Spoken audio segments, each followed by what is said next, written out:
missing somehow alone. I won't break down for the ones who sit watching me. You and I,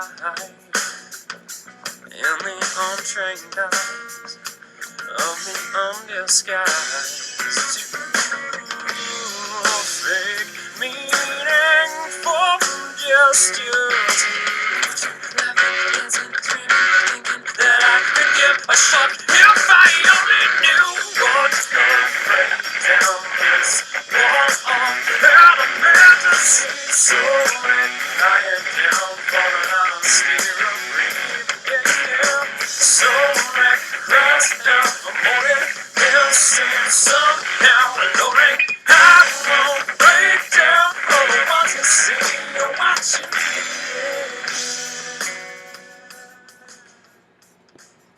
Welcome to the block. I am your host, Kyle Johnston.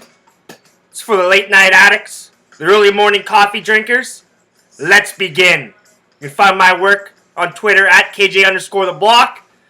Find my work on my blog site, kylejohnstontheblock.wordpress.com. Thank you for a little bit of a torsion. Childhood band. Grew up with them in high school in the Durham region area. Kick off the show. Gonna talk a little NHL draft. Maybe recap a little bit of the Toronto Raptors picks. Jacob Portal is coming to the GTA.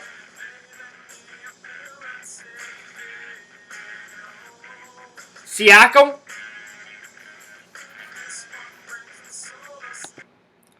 on his way to the GTA as well. A couple of big bodies.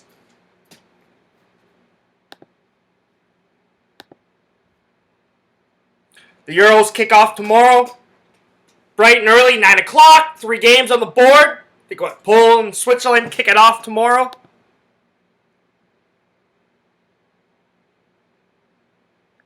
England doesn't play on Monday against Iceland.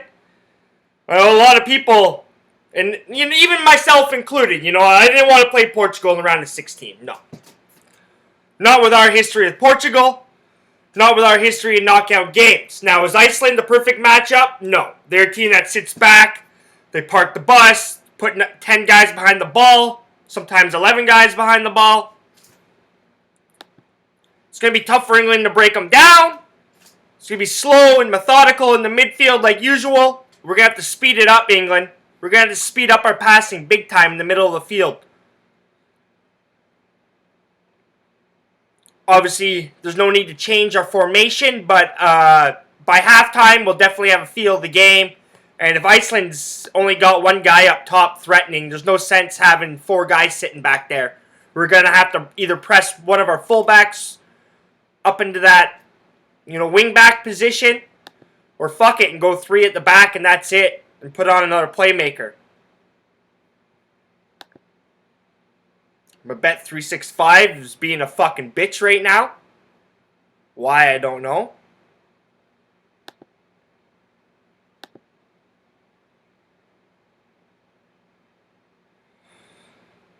It was down the other day when I was trying to do something on it as well.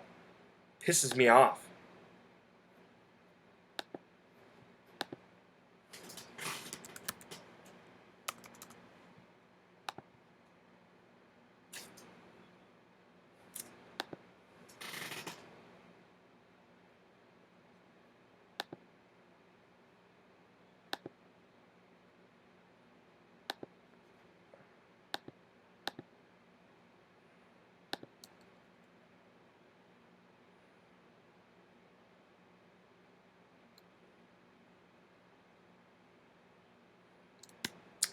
Hang on a second here.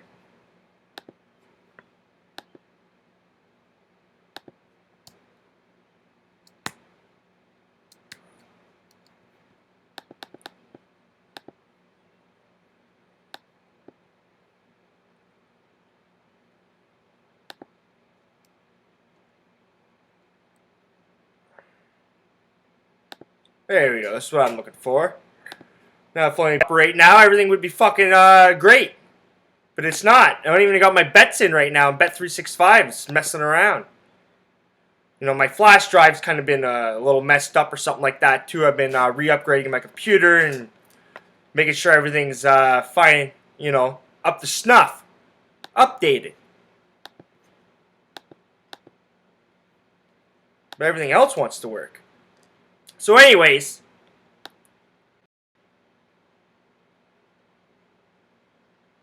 Toronto Raptors. We'll start with the Toronto Raptors. So they're going to lose Bismack Biyombo. Like that's reality. Now, I think it's a 80% chance they keep DeMar DeRozan. 75%, 80% chance they keep him. Now, he could still bolt to Los Angeles with the Clippers and the Lakers sniffing around. Clippers are interesting. Very interesting. Now, Toronto would obviously do a sign-and trade if the Clippers were the destination of choice for DeMar DeRozan. Like, they do one with the Lakers as well, but it's just not as lucrative. You're not going to get any of their young players. Maybe you get Jabari Parker. Is that the guy down there? Or Julius Randle, sorry. Maybe you get Julius Randle from the Lakers out of it. But once again, he's still got a lot of room to grow in his shoes. Julius Randle does.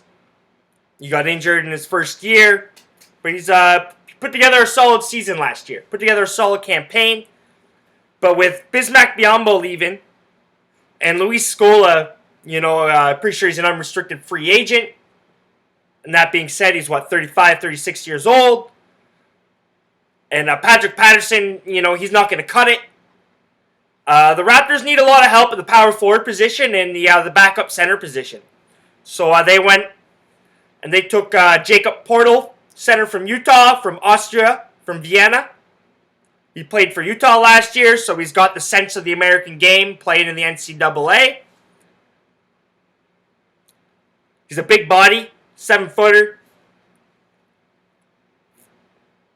Utah Utes had a pretty good campaign last year in the NCAA, in the Pac-12. I think they went to the Pac-12 championship and lost. It's not too shabby.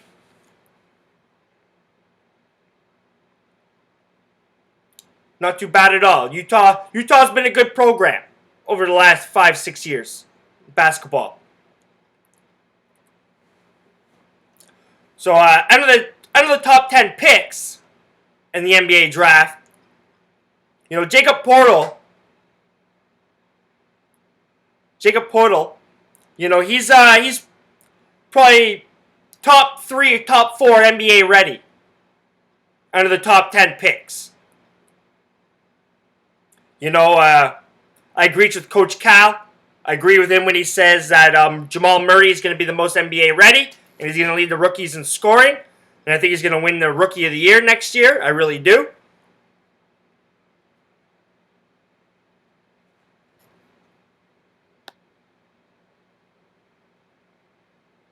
I think Jaylen Brown, the Boston Celtics, is going to have a pretty good year. He's going to show his worth at the number 3 spot. He's one of my favorite picks. He actually he brought some toughness to Cal, man.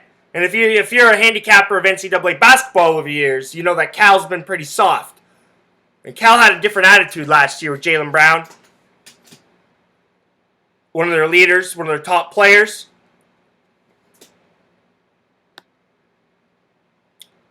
And obviously Ingram and Simmons are going to have a half-decent campaign, along with Jaylen Brown, Jamal Murray, Jakob Poeltl. He's going to be able to come off the bench and be able to contribute this season, Toronto Raptors fans.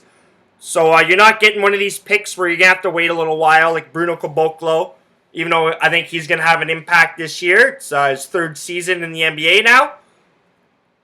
It's about time. Delon Wright's going to have a little bit more of a go next year.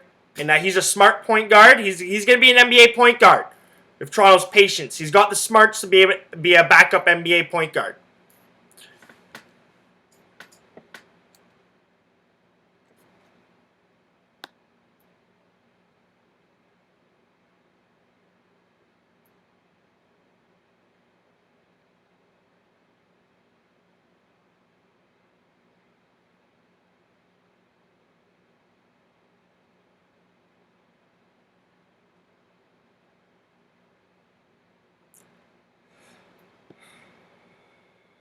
So with the trend of taking big men, with their second pick in the first round, 27th overall, Toronto Raptors took Pascal Siakam, power forward from New Mexico State.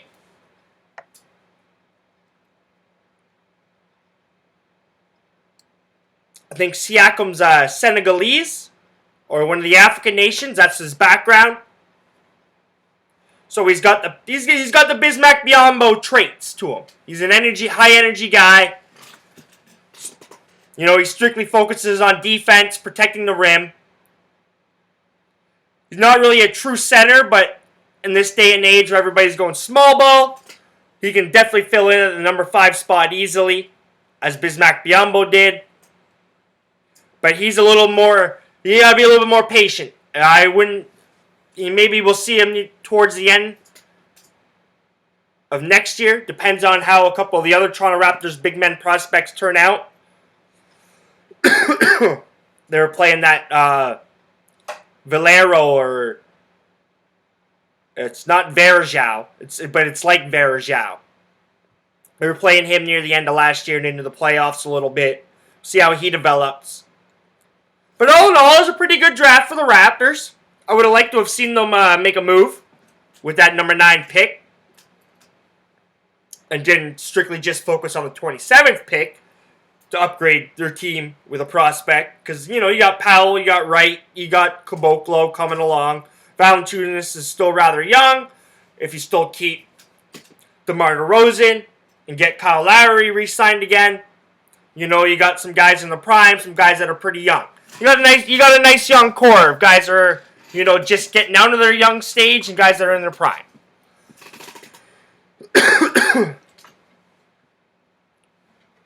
But have you improved like other teams in the conference have improved? Like the Boston Celtics have improved. The New York Knicks are all of a sudden going to start winning some games. Philadelphia 76ers aren't going to lose as many games as they lost last year. Charlotte basically stood pat. Indiana Pacers with Jeff Teague and Thaddeus Young. Thinking WWE there. Thaddeus Young. You know, they're getting better. So the East is getting better, Toronto. So does this technically make you better than what you were last year? No. So you still got a lot of work to do with your roster. Obviously, a healthy Carroll for the whole season is going to help. But the future is yet to be told what Jacob Portal and Pascal Siakam will bring to the team. Obviously, we'll see Portal this year. He's a more of a post presence, but he'll attack the rim. Post presence and he'll attack the rim. Doesn't mind his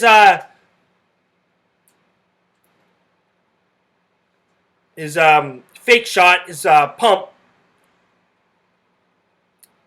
and drive the rim. Now it's obviously a little harder in the NBA to do that, but it means he's got some confidence in his like 14 to 16 foot jump shot. You know, to want to be able to pull that off in the NCAA. So he's got a little offensive game to him, like I said, 17 and 10 basically, 17.7 points per game and like 9.7 rebounds. So he can contribute right away.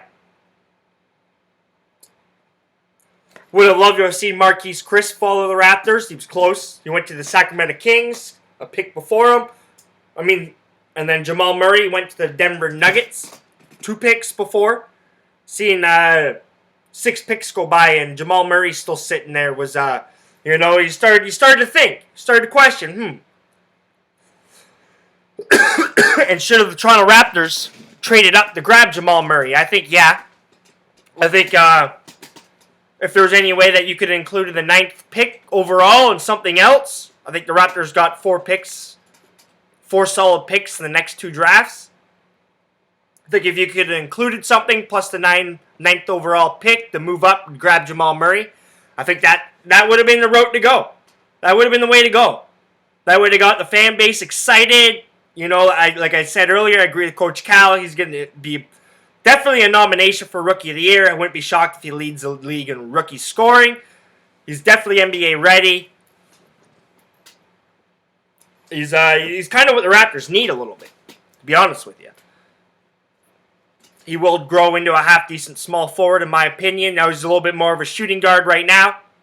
Point guard. He's more of a guard right now, but I think as he puts on some body weight, I think he's got the height to be able to play in the small forward position when he gets a little older.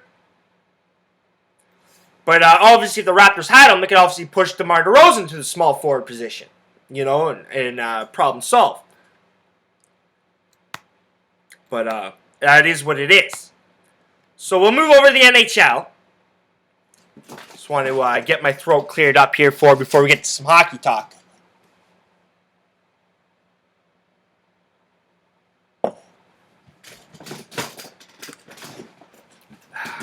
It's been a big week for Toronto.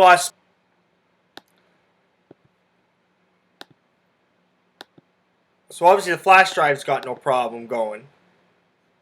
So why doesn't Bet365 want to load up?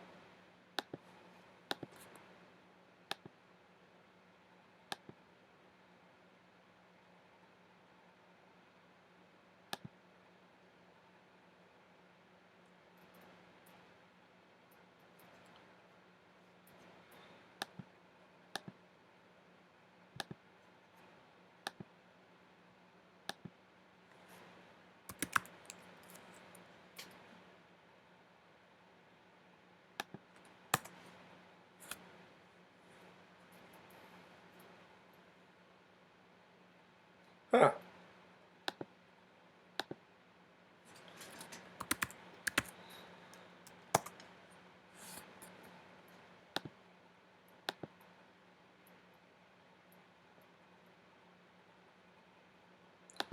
So anyways, as I wait on Bet365, the fuck piece of shit, let's fuck go, man. Wagers. Got some CFL action. Fuck, man. Before I get the NHL, I joined up in a CFL pool with Sports Rage TV. If anybody wants a nice in-depth view and a different angle on sports, check out sportsragetv.com. It's pretty fucking good.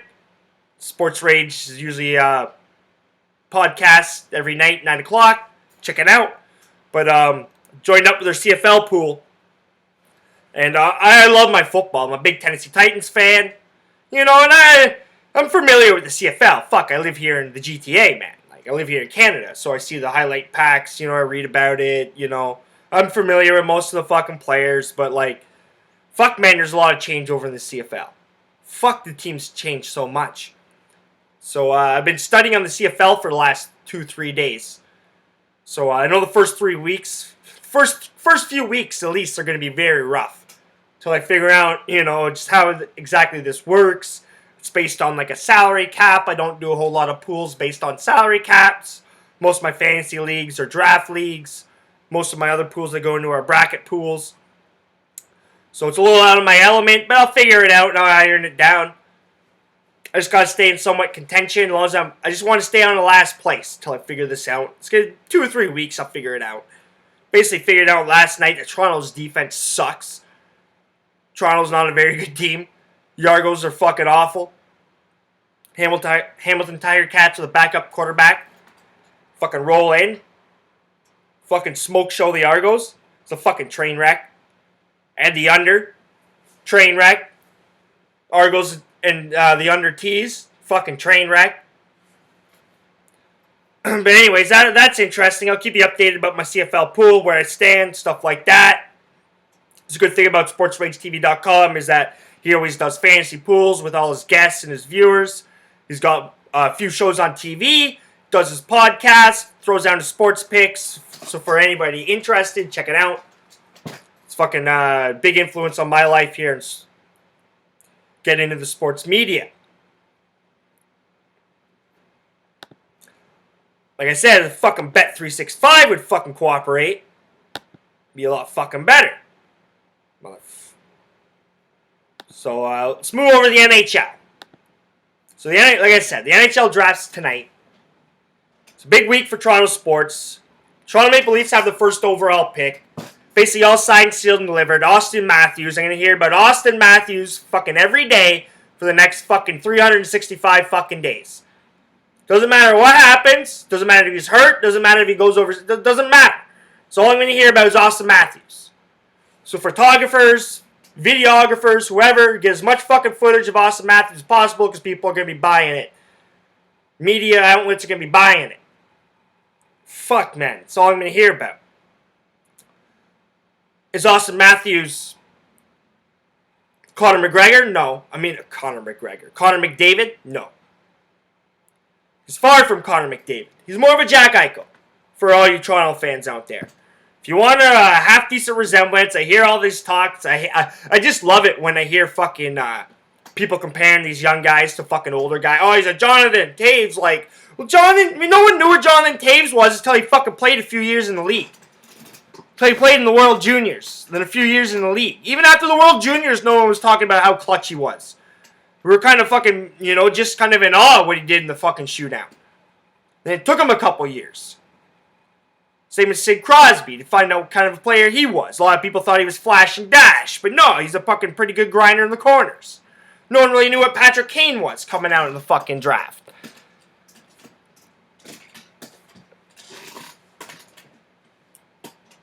So, if there's a young comparison, he's more of a fucking Jack Eichel type player. He's going to be a good centerman. He's going to be smart in his own zone. Is he going to be putting up fucking 80, 90 point fucking seasons? I don't think so. Is he going to be able to put up fucking the point per game average that Connor McDavid put up? I don't think so. But I think in the end, he's going to be a solid 70 fucking point player. I do think he's got some leadership qualities in him. I think he's quiet. I think that'll help with the spotlight of Toronto. Toronto fans should still be ecstatic and pumped up. But I tell Toronto sports fans, Toronto Maple Leaf fans, strap in and get ready for a fucking ride. Because you guys got 11 picks in this draft, and you're not using all 11 picks. You've already started to make your move with Frederik Andersen. And I'm seeing all these Toronto sports media people, oh, we got Freddie Andersen, we're going to go for it. We got a number one goalie, and this and that. And everybody's fucking high on Freddie Andersen. He's a new fucking drug around the streets. The fucking dealers should get some fucking Freddie Andersen blood and fucking sell it. They'd fucking make a shitload of money. But I sit there and I just question. I'm like, you're going for another question mark in net. He's not a proven number one goaltender. He played on a much better team and struggled. He's very inconsistent. He's highly streaky. Rebound control's not the greatest for a team that doesn't have the best defense. It's not the best in their own zone. It's young. Doesn't have the best defensive centerman. So, if I were to rank the starting goaltenders in the NHL, Frederik Andersen's barely in the top. He's about around 20. He's barely cracking the top 20. In my opinion. Frederik Andersen, John Gibson, I don't like either one. Either fucking one, man, doesn't fucking scare me. So as a Habs fan, he ain't no Patrick Waugh, and I'm pretty fucking glad that the Leafs went and pulled the trigger on that. I think they're going to see them move a couple other draft picks for a veteran player or two. I don't think they're going to overdo it. I think they're going to be smart. But they do need some veteran bodies to kind of fill out that roster. And instead of overpaying in free agency, sometimes you can make these trades. People are looking for draft picks. Get a guy that's a little bit more reasonable under the cap. So strap in, Leaf fans. Get ready for a fucking ride. I wouldn't be shocked if you guys draft a goaltender in the second round, though. I wouldn't be shocked. Before I get into the mock draft, I'll go over it again. I went over it a little bit the other day. I'm a Habs fan, so I obviously have to fucking sit here and talk about PK Subban. And all this PK Subban fucking talk, and I'm seeing these media fucking people here in Toronto fucking talking about it, drooling over it. Toronto sports fans are calling in the radio stations, drooling. We gotta go trade Tyler Bozak, Vans, Riemsdyk, and Gardner for fucking PK Subban. It's just like, yeah. We're gonna take on all that fucking salary? Yeah. Come on, man. Like, fucking, that's why I just laugh at the Toronto sports media, the Toronto sports fans. It's just a fucking fantasy still to them. Even getting off the mat, this is all a fantasy to them. You know, have some reasonable expectations. Come back to fucking reality, man. That's the fucking thing I laugh about, you guys, man. Because water always finds its level, and you guys don't fucking understand that, man.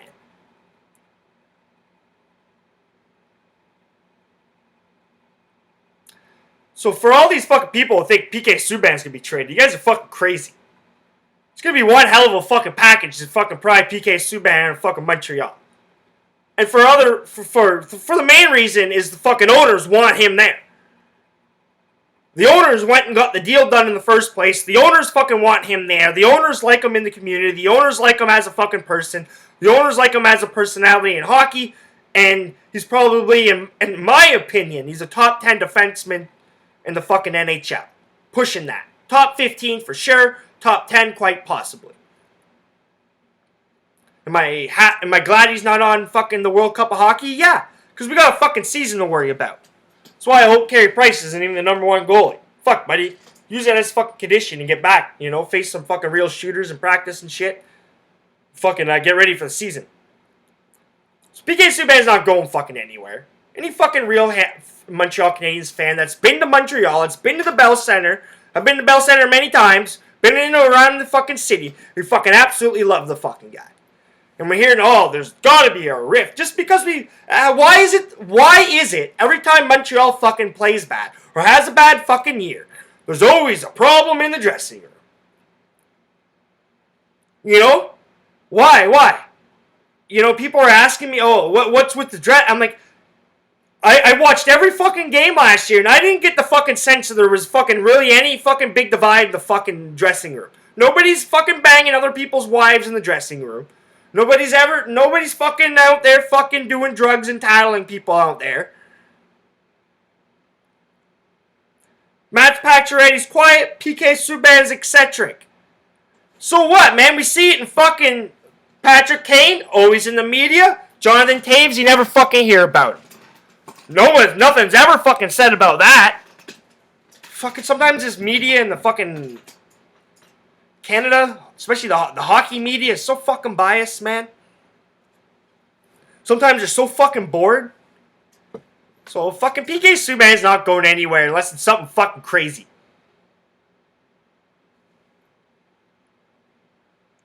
You know, they talk about Draisaitl, Darnell Nurse, and the fucking 4th overall pick. Again, that's not even enough. In my opinion, unless you're fucking getting the top 2 picks plus a fucking package for PK Subban, everybody else can fuck off. Unless I'm getting my hands on Laine or fucking Austin Matthews plus a fucking package, everybody else can fuck off. That's basically what I'm telling them. Or unless you're fucking Buffalo or Edmonton, you're calling about fucking McDavid or fucking Jack Eichel. And plus a package. You guys can fuck off. So that's my opinions on PK Subban. He's going to be a Montreal Canadian for the next few years. The owners fucking want him there for at least throughout his contract. He fucking has put $10 million in Montreal fucking sick kids and shit. Children's Hospital. Montreal Children's Hospital. The owners love it. You love the PR. The fucking, not Gillette's, the fucking Molsons. Sorry. The Molsons fucking love it. The Molsons aren't fucking letting them go anywhere. So let's move on to the draft.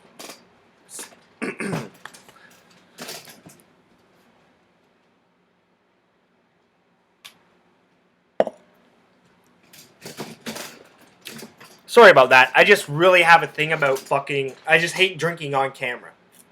I just don't like it. I just don't like it. So, obviously, the NHL draft, first 2 picks, the Leafs and the Winnipeg Jets. Austin Matthews going to the Leafs. You know, pretty obvious. Talked about it. Patrick Laine going to the Winnipeg Jets. Talked about it in my last podcast. What better spot to be in than the Winnipeg Jets? Possible teammates to Laine number 2 or fucking Austin Matthews. You know? Obviously, Laine is going to be going to the Winnipeg Jets. It's a perfect spot for him. It's a fucking boring town. You're not going to do a lot. You're going to focus on hockey. Kid's got some pretty good English already. He's going to be just fine. And in fact, I wouldn't be shocked if he's in contention. I wouldn't be shocked if he's got... If there's a fucking point spread out there, which there will be, there's a fucking wager, a play, I would play that Patrick Laine has got more points next year than Austin Matthews. Because Babcock's going to want to fucking coach the defensive side of Matthews. There'll be benching. There'll be all of this fucking storylines in fucking Toronto between Matthews and Babcock and this and that. So, Patrick Laine, they just want him to score goals. Just go there and score. Columbus Blue Jackets, a lot of talk about them trading their pick. Jesse Puljujarvi. Columbus Blue Jackets want to win now. Now. They want to be in the playoffs next year. Does Jesse Puljujarvi help them get to the playoffs next year? No. Does by moving the number 3 pick for a package help them get into the playoffs next year? Yes. So, I wouldn't be surprised if Columbus moves their pick before Edmonton. And I think both of those picks, correlate to each other on being moved. I think there's a handful of teams going back and forth between Columbus and Edmonton trying to not give up the most, trying to get one of those picks. So maybe if we see one fall, we'll see the other fall. But as it stands, Matthew Tkachuk, London Knights, going to Edmonton Oilers. Q Tkachuk's son, like the kid, whoever gets Matthew Tkachuk's going to have a bona fide NHLer on their hands. Bona fide NHL. He will play in the NHL. He will score 20 to 30 goals a year. He'll have some better years than others, but he's a bona fide NHLer. Pierre-Luc Dubois, we're starting to hear Canadian media, all these teams are fighting over Pierre-Luc Dubois. Yeah, because he's the only fucking Canadian in the top 5. So you gotta fucking create some hype, because he's the only Canadian in the top 5, which doesn't happen very often, but I don't fucking like the kid. I don't think he's a top 5 talent. I think there's a couple other kids below him that I'd rather take a flyer on over Pierre-Luc Dubois. But then again, like I said, I'm not a fucking NHL GM. But as it stands, Vancouver Canucks will be taking Pierre-Luc Dubois at number 5. Olli Juolevi going number 6 to Calgary. Now, I don't know if Calgary they need some defense. They do. They got some offensive prospects. They've been in the league a couple years now. To be quite honest with you, I've never been able to fucking figure out Calgary Flames as an organization. Whether it comes to fucking wagering, or whether it comes to just fucking analyzing their organization. I just can't fucking figure them out. But whoever gets Olli Juolevi is going to be pretty fucking happy. The guy's a fucking power play point specialist. Fucking love watching him for the Finnish fucking World Junior team. London Knight. The guy's got fucking experience all over him. He understands the North American game. He's fucking primed for the NHL, this fucking kid. In my opinion, he's a top 5 talent. In my opinion, if I'm Edmonton, I'm sitting there looking at Olli Juolevi, Matthew Tkachuk, and I'm just, I guess it depends on what you might do on the trade block, man. But fucking, man, it's going to be tough to pass up Olli Juolevi. Alex Nylander going number 7 to Arizona Coyotes. Arizona would probably love to get their fucking hands on Olli Juolevi. They would love to. In that instance, why don't you move up? If that's the guy you want, why don't you move up?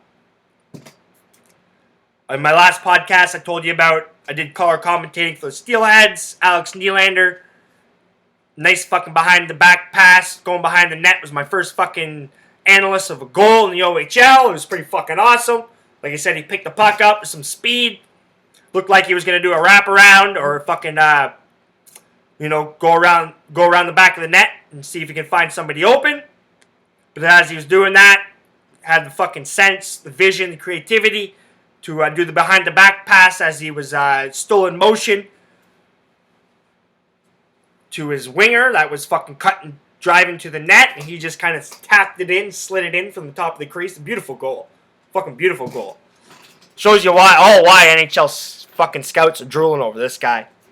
Montreal is a great spot for this guy, man. Montreal is a spot for this guy to be, like I told you. His dad and brother live in Toronto. Dad, mother, and brother all live in Toronto. It's 4 hours down the fucking highway. It's an hour flight. Perfect spot for him to be Montreal. They got the Russian defenseman Sergachev going to Buffalo. Kind of makes sense. Buffalo's not too... They're not afraid to take a flyer on a fucking Russian defenseman. Now Tim Murray is in charge now, but I still don't think they're afraid. I don't think the owner's afraid. I think Buffalo is looking for a defenseman now, whether it's Sergachev, whether it's Juolevi, whether he falls there, whether it's Chychrun.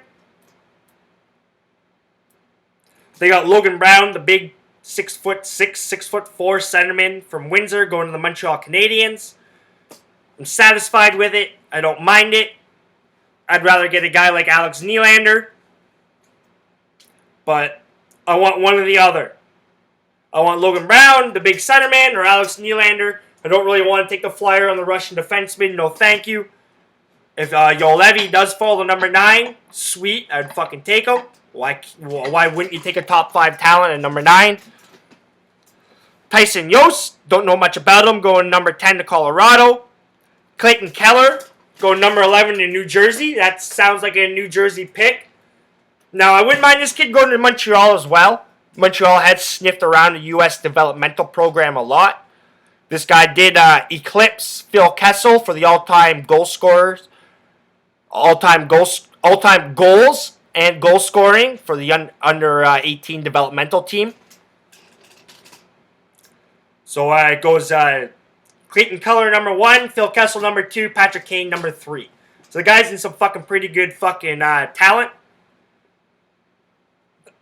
He seems to be a proven goal scorer, 37 goals.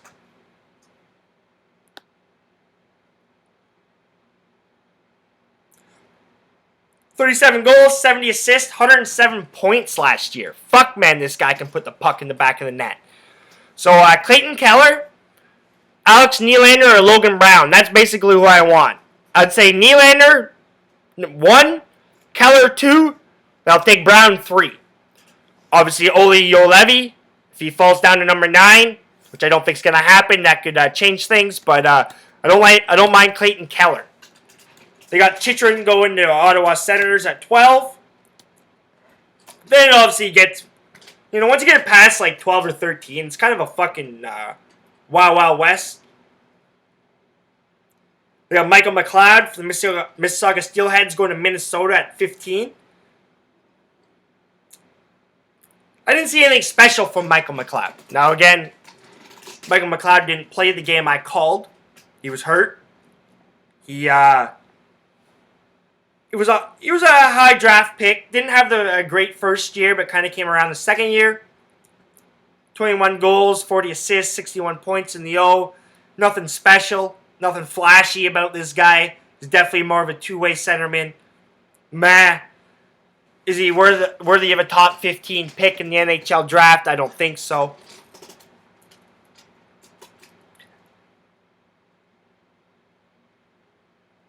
Any other guys? Kind of Jake Bean going, to Detroit.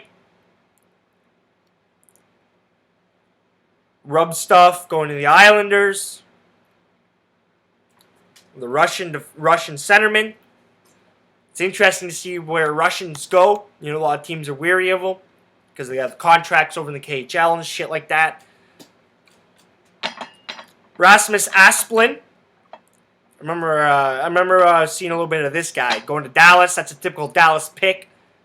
Remember hearing about this guy a little bit. Centerman. Didn't get a whole lot of playing time. You gotta polish him off. He's 2 years away from being somewhat ready. Put it that way. But he's got a lot of talent. Julien Gauthier from Val d'Or. Brett Howden from Moose Jaw going to Winnipeg. Winnipeg Jets, they got a couple picks that first round. Number 2, number 22. They're sitting pretty. Winnipeg Jets, Winnipeg fans, fucking strap in for a ride. You guys are gonna enjoy it. See, Max Jones from the London Knights going to Philadelphia. That sounds like a typical Philadelphia pick. Nathan Bastian, that's who fucking put the goal in from Nylander. They got him going number 30th to Anaheim. Now, there's nothing flashy about Nathan Bastian's game. He's a two-way winger. He's going to be a third-line winger, if anything, in the NHL.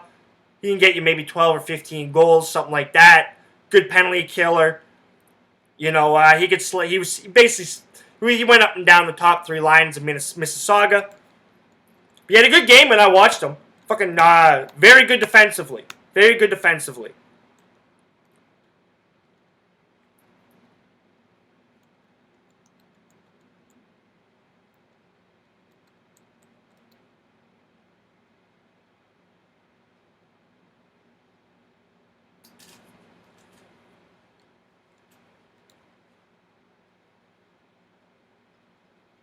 And that 30th pick did belong to the Leafs until they traded to Anaheim. I'm pretty damn sure. So, they gave up, what, a first and a second for Freddie Anderson? Yeah. Don't like it. Don't like it. But I do like it as a Habs fan. Fucking love it.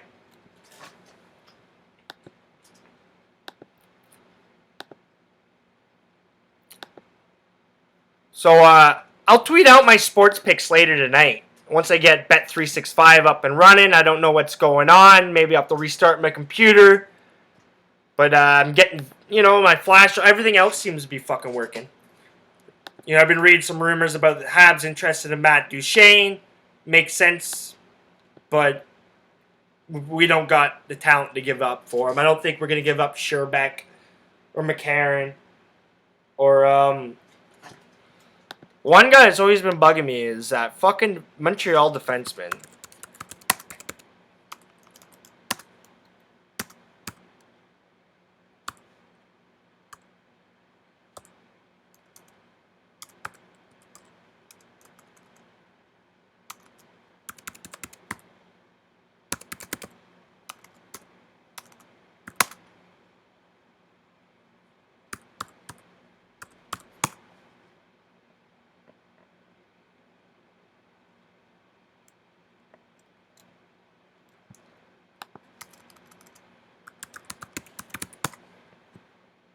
I just can't fucking say his name.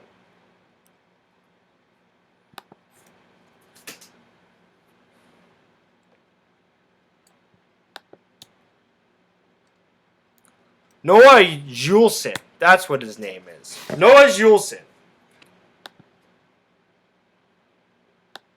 So what? Like, he'd have to be included, like Colorado wants defensemen. So if we were going to pry Matt Duchene away from Colorado, they fucking want defense. And I fucking playing these fantasy fucking trade shit and fucking do this for this. Because a lot of people don't think in reality. A lot of people don't fucking understand salary caps or fucking money. Fucking like I was talking about the guy earlier here on the radio. Trade JVR, Bozak, and Gardner for fucking PK Subban. Well, fucking then you guys are saving money on the cap in that fucking deal. We're taking on more money and fucking losing fucking the best player in the deal. People just don't get it. I just don't fucking like it. I'll react once it happens. Another big rumor is Boston Bruins going after Kevin Shattenkirk, defenseman of the St. Louis Blues, which I know the Blues have to re-sign Shattenkirk and Pietrangelo, basically. So money will be tight. I wouldn't be shocked if they tried to move one of their forwards, if Stats near somebody to try to get rid of one of them and give the money to both of them so they can keep them. Why wouldn't you want to keep both? I'd want to keep both. But if I'm the Boston Bruins, I'm obviously going to be fucking sniffing around. So my internet's all fucking around, wants to freeze, it's doing the old fucking spin cycle. Guess it's telling me, enough's enough. So remember, you can find my work on Twitter at KJ_the block. You can find my work on my blog site, KyleJohnstonTheBlock.wordpress.com. I will tweet all my picks out. Euros start tomorrow. CFL is going on tonight. Baseball is going on tonight. So CFL picks, baseball picks will be tweeted out. Copa America starts tomorrow. So baseball and CFL is where we're at. And remember,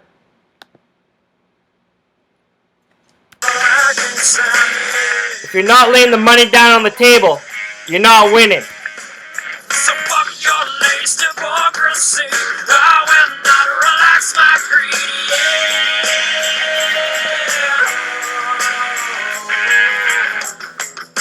No more. So